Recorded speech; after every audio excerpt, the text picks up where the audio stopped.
আজকে আমার নিবেদন খিদে। মা গো, তুমি কোথায় আছো? কোন তারাটির কাছে? কষ্ট আমার ছায়ার মতন জড়িয়ে ধরে আছে।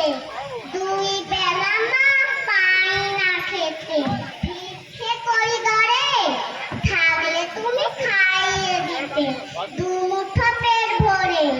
শূন্য ঘরে অন্ধকারে চুপ করে মা থাকিয়ে পড়ে।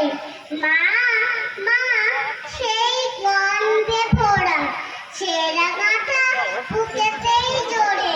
তোমার পেটে দু চোখ ভেজায়, পেটের জ্বালা ঘুম এনে দেয়। দুঃখ ভরা জীবন আমার, শুধুই মায়ের মমতা চাই। ও মা, তুমি কেমন আছো? তারার ঘরে সুখের মায়ায় আমি ভালো নেই যে মা গো। উপটিপাম ভিক্ষা করায়, সেই দেশে কি কেউ কাঁদে না? পেট ভর্তি